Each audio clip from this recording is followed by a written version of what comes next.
प्रचंड फायदा होईल.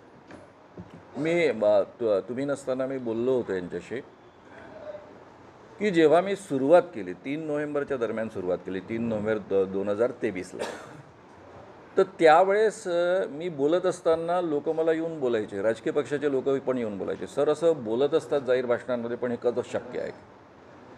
कारण जे टी व्ही पाहायचे, प्रत्येकाच्या घरात टी व्ही असतो, त्या सगळ्यांना वाटायचं की मोदी सरकार 370-400 येणार, यामध्ये परिवर्तन शक्य नाही. मी त्यांना अतिशय खात्रीशीररित्या सांगायचो की आमच्याजवळ काही नसताना आम्ही इंदिरा गांधींचा पराभव केलेला आहे, आणि इंदिरा गांधी तर मोदींपेक्षा 1000 पट ताकदीच्या होत्या. तिने पाकिस्तानचे 2 तुकडे करून टाकलेले होते, अशा अवस्थेत त्या होत्या. त्यामुळं त्यांचा जर पराभव होऊ शकतो आणि जनता करू शकते, तर मोदींचाही पराभव होऊ शकतो. फरक दोघांमध्ये एकच आहे, इंदिरा गांधी प्रामाणिक होत्या, त्यांनी इमानदारीनं निवडणुका घेतल्या आणि त्यामुळे त्या इमानदारीनं रिफ्लेक्ट झाल्या आणि त्यांचा दारुण पराभव झाला. इथे इमानदारीनं निवडणुका होत नाहीत, हे तुम्हाला मला सगळ्यांना उत्तमपणे माहीत आहे. एका बाजूनं दुसऱ्या माणसांकडचे सगळे पैसे गायब, खाती गोठवणं, कुणाजवळ पैसा राहणार नाही याची काळजी घेणं, आणि दुसऱ्या बाजूनं पैशाचा धोधो पाऊस, इलेक्शन कमिशन पूर्ण कह्यामध्ये, सगळ्या यंत्रणा कह्यामध्ये, सरकारी यंत्रणा कह्यामध्ये, अशा अत्यंत विषम परिस्थितीमध्ये ह्या निवडणुका झाल्या. आणि असं असतानासुद्धा 240वर BJP थांबले. आमचा अंदाज 20 आकड्यांनी चुकला. ते 220वर थांबले असते तर त्यांचं सरकार बनवू शकलं नसतं. पण याबद्दल कोणाच्याच मनात विश्वास नव्हता. मी जेव्हा सांगायचो ते म्हणायचे, सर असं बोलायचं असतं पण असं खरंच होईल का? म्हटलं होईल, मी पाहिलेलं आहे, लोक कशी बदलतात याचा अनुभव घेतलेला आहे. त्या काळात आम्ही कॉलेजचे विद्यार्थी होतो, आम्हाला धड बोलताही यायचं नाही, आणि आमच्या सभांना काँग्रेसच्या मोठमोठ्या नेत्यांपेक्षा आणि मंत्र्यांपेक्षा अधिक गर्दी असायची, आणि त्याचं आम्हाला रूपांतर मतांमध्ये होईल असं वाटत पण नव्हतं. पण ते झालं, कारण लोकांनीच ती लढाई लढलेली होती. तेच वातावरण आता लोकसभेच्या काळात होतं, आणि त्याच पद्धतीचं वातावरण आता विधानसभेच्या काळात पण आहे.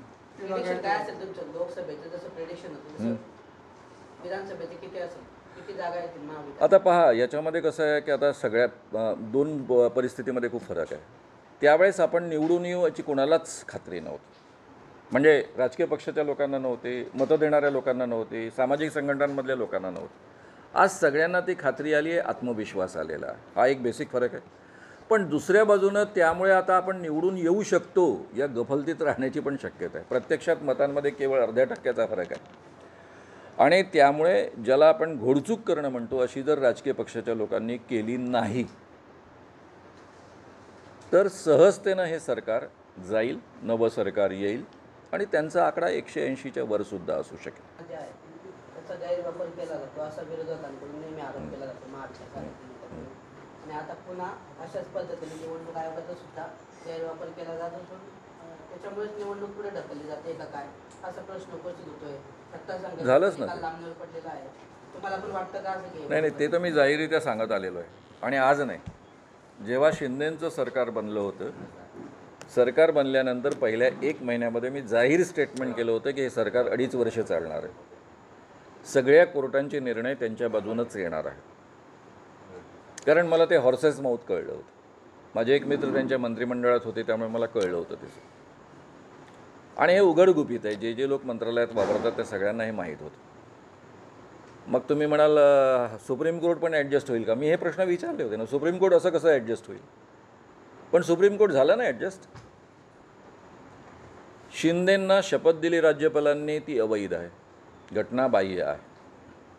प्रतोद नेमला, घटनाबाह्य.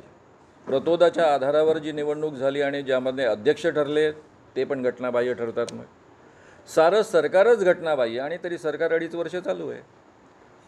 Operation 100% successful, but patient died. तर जर हे सरकार असंवैधानिक आहे, इल्लिगल आहे, तर 2.5 वर्ष चालतं कसं? त्याला जनतेचा पैसा कशा पद्धतीनं खर्च करायचा अधिकार येतो कसा? कारण वरपासून खालपर्यंत सगळ्यांचे डोजियर्स तयार आहेत. प्रशांत भूषणने जाहीररित्या सांगितलेलं आहे, सुप्रीम कोर्ट आणि हायकोर्ट या सगळ्या न्यायमूर्तींचे डोजियर्स म्हणजे फाईल्स रेडी आहे. त्या फाईल्स त्यांना दाखवल्या जातात, त्यांना हवे तसे रिझल्ट देतात. त्यातले काही न्यायमूर्ती काळजी घेतात की इतिहासामध्ये आमचं नाव खराब होऊ नये. बाबा तुमचंही समाधान, निर्णय तर दिला आम्ही, हे सगळं असंवैधानिक आहे, इल्लिगल आहे. तो ऐतिहासिक निर्णय झाला. पण सरकार 2.5 वर्ष चालू आहे. आणि मी हे सगळ्यांना सांगत होतो, इवन उद्धव ठाकरेंच्या कानावर मी घातलं होतं की तुम्ही कितीही प्रयत्न करा, रिझल्ट कधीही निवडणुकीच्या आधी येणार नाही. निवडणुका त्यामुळेच पुढे ढकलल्या जातात. नाही, निवडणुकाचा त्याच्याशी संबंध नाही. निवडणुकाचा संबंध यांच्या सोयीशी आहे. हे जेव्हा ठरवतील तेव्हा निवडणुका होतील. पूर्वी इलेक्शन कमिशन निवडणुका ठरवायचे, आता इलेक्शन कमिशन नाही ठरवत, हेच ठरवतं. सिंपल आहे, पाहिजे त्या पद्धतीनं ढकलतात पुढे. कारण त्यांना असं वाटतं आहे की या योजनांचा तरी आपल्याला फायदा मिळेल, म्हणजे आपलं जे सध्या आपण पाण्यात आहोत तर थोडंसं वर येऊ त्यात, आणि म्हणून ते सगळे प्रयत्न सुरू आहेत. जनतेमध्ये त्यांच्याविषयी ज्या पद्धतीची भावना आहे याची आपल्याला नीट कल्पना आहे. या लोकांविषयी आदर नाही, प्रेम नाही, जनतेच्या मनामध्ये राग आहे. यांनी स्वतःला विकलं असं जनतेला मनापासून वाटतं. आणि हे जे सुरुवातीचे 40 जे आमदार गेलेत तेही आमदार याच कारणासाठी गेलेले आहेत. त्यांच्याचपैकी एकाने मला सांगितलं की सगळ्यांचे 40ही लोकांचे कागदपत्र तयार होते.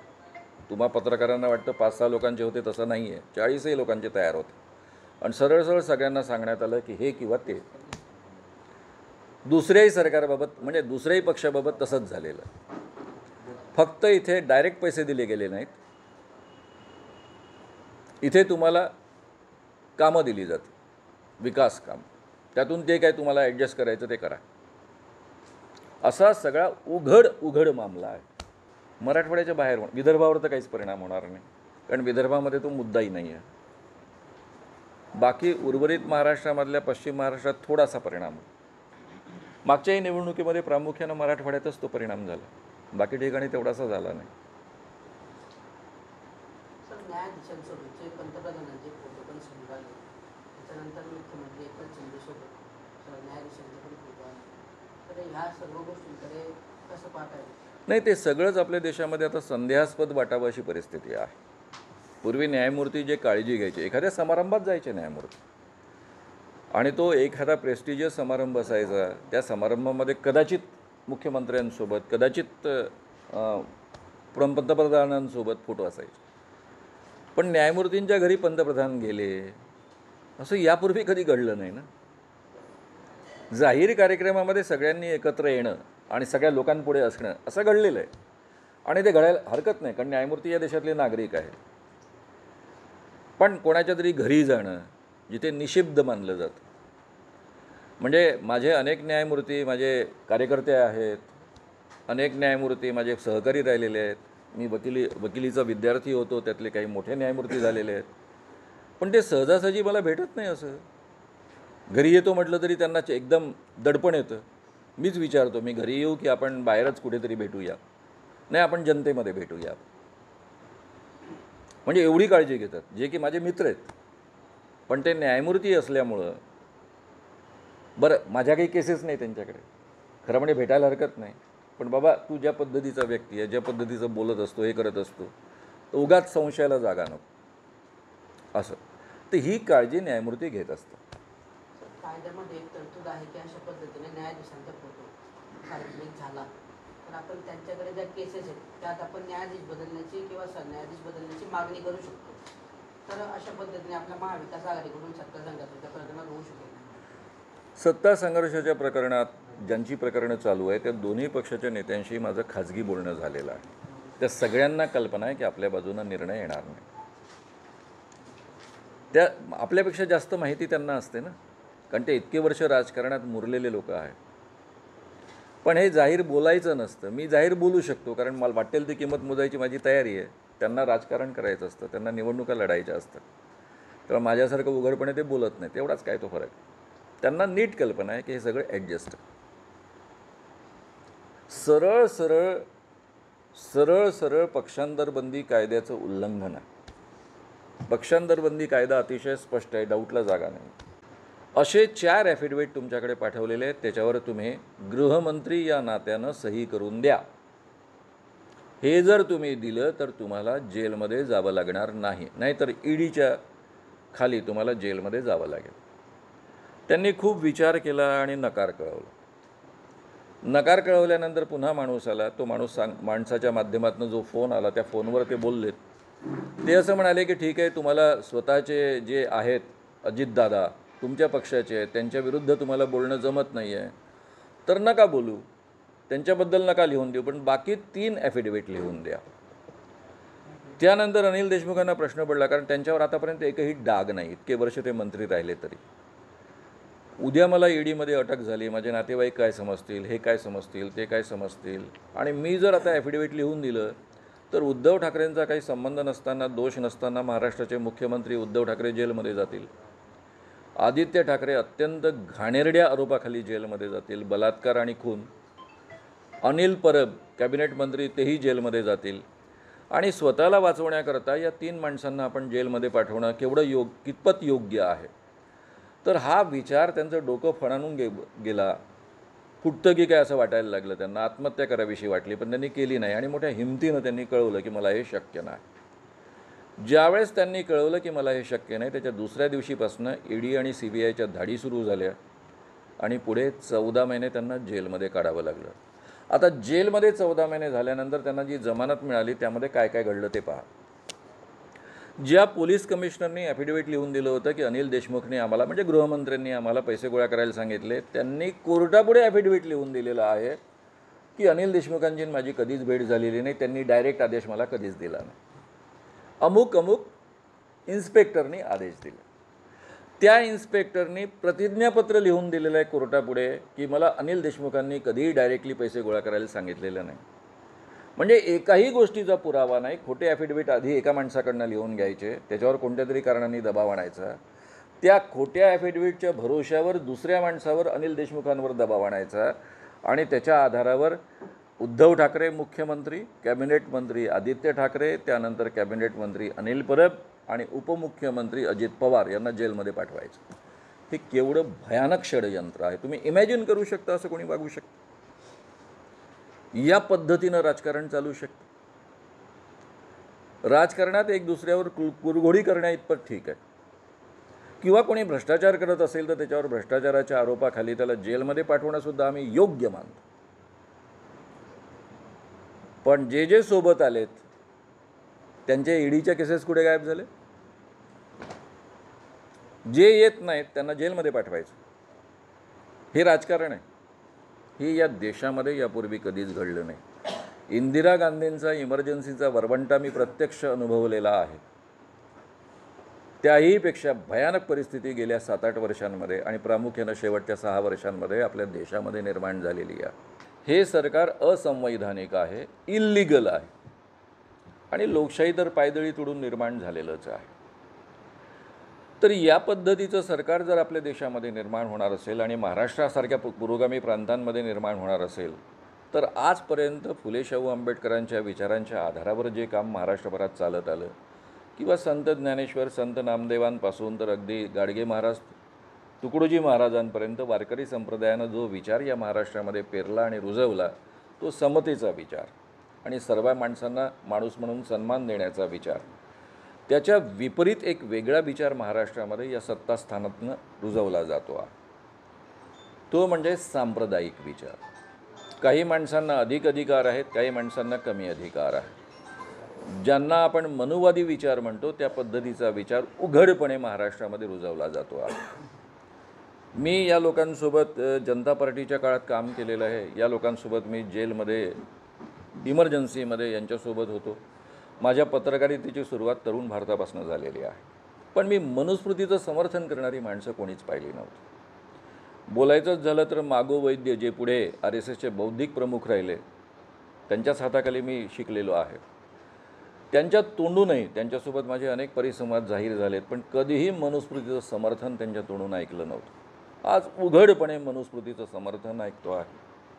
उघडपणे महाराष्ट्रामध्ये एखादा माणूस असं बोलतो, संभाजी भिडेंसारखा, की तुकाराम ज्ञानेश्वरांपेक्षा, ते संत असा शब्दही वापरत नाही, तुकाराम ज्ञानेश्वरांपेक्षा मनु महाराज श्रेष्ठ. ज्या मनुस्मृतीनं माणसाला माणूस म्हणून कधीच सन्मान दिला नाही, अक्षरशः सामान्य माणसाला हिणकस पद्धतीनं वागवलं आणि या देशामधल्या बहुसंख्य माणसांना शूद्र ठरवून त्यांना साधे माणुसकीचे अधिकार नाकारले, त्या मनुस्मृतीचं समर्थन करणारी माणसं डोकं वर काढत आहेत. आम्हाला या पद्धतीचं राज्य निर्माण करायचं आहे, त्याला ते हिंदू राष्ट्र अशी संकल्पना म्हणतात. मला एकच प्रश्न पडतो की या देशामध्ये 80% जर हिंदू आहेत आणि 80% लोकांचं राज्य देशामध्ये आहे, या देशातले सारेच पंतप्रधान हिंदू राहिलेले आहेत आणि या देशातलं सर्वोच्च ताकदीचं पद, प्रभावी पद, ज्याच्या हातात सर्वाधिकार आहे ते म्हणजे पंतप्रधान पद आहे. मनमोहन सिंग शीख असले तरी शीखांना हे हिंदूच मानतात, त्यामुळे त्यांना वेगळं मानत नसल्यामुळे हिंदूंचंच राज्य आहे. असं असताना वेगळं हिंदू राष्ट्र का हवं? तर RSSच्या प्रमुखांच्या बोलण्यातनं ते लक्षात येतं. त्यांचं 2022मधलं त्यांचं वक्तव्य आहे. ते वक्तव्य असं आहे की आपली जी आत्ताची राज्यघटना आहे ती युरोपीय मूल्यांनुसार निर्माण झालेली राज्यघटना आहे. आपल्याला भारतीय मूल्यांनुसार राज्यघटना निर्माण करायची आहे, असं स्पष्ट वक्तव्य त्यांचं आहे. हे जे लोक आरोप करत आहेत ना की तुम्ही संविधान बदलतायत, खोटी अवई उठवतात, हे मुळात खरं नाही. हे असं बोलत आलेले आहे आणि RSSचे प्रमुख आणि यांच्यापेक्षा दुसरा कोणी अंतिम शब्द असू शकत नाही. माझा साधा प्रश्न असा आहे की युरोपीय मूल्यांनुसार म्हणजे समता हे युरोपीय मूल्य आहे, बंधुता हे युरोपीय मूल्य आहे, स्वातंत्र्य हे युरोपीय मूल्य आहे आणि सगळ्या माणसांना समान न्याय. आपल्या प्रस्तावनेमध्ये राज्यघटनेच्या न्याय याची व्याख्या करत असताना कोर्टातला न्याय नाही म्हटलेला आहे, सामाजिक, आर्थिक आणि राजकीय न्याय असा शब्द वापरलेला आहे. या पद्धतीचा सर्वसामान्य माणसांना समान न्याय हे मुळात भारतीय परंपरेला मान्य नव्हतं. या देशामध्ये 2000 वर्ष मनुस्मृतीचं राज्य राहिलेलं आहे. मुस्लिम राजे असताना सुद्धा या देशावर मनुस्मृतीचं राज्य राहिलेलं आहे तुमच्या माझ्या सामाजिक जीवनावर. या देशामध्ये इंग्रजांचं राज्य असताना सुद्धा तुमच्या माझ्या सामाजिक जीवनावर नेहमी मनुस्मृतीचं राज्य राहिलेलं आहे. ती विषमता नेहमी तुमच्या माझ्या डोक्यावर नांदत आलेली आहे. पहिल्यांदा या राज्यघटनेनं सर्वसामान्य माणसाला, तो कोणत्याही धर्मामध्ये जन्माला आलेला असेल, कोणत्याही जातीमध्ये जन्माला आलेला असेल, कोणत्याही लिंगामध्ये जन्माला आलेला असेल तरी त्याला माणूस म्हणून सन्मान दिलेला आहे, बरोबरीचा सन्मान दिलेला आहे, बरोबरीचा अधिकार दिलेला आहे आणि बरोबरीची संधी मिळावी या दिशेनं आम्ही प्रयत्न करू असं आश्वासन दिलेलं आहे. आणि त्यामुळे हे सगळं आम्हाला गमवायचं नाही आहे, आम्हाला ते टिकवायचं आहे. आणि त्याकरता महाराष्ट्रामधनं हे जे विषमतावादी सरकार आहे, मनुवादी विचारसरणीचं सरकार आहे, संप्रदायवादी वातावरण निर्माण करू इच्छिणारं हे सरकार आहे, ते सरकार घालवून त्या ठिकाणी संविधानाचा सन्मान करणारं सरकार आणणं याकरता आपण सारे प्रयत्नशील आहोत.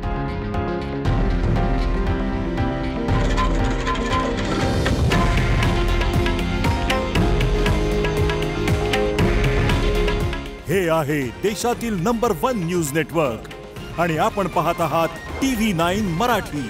काळजी तुमची, हित महाराष्ट्राचं.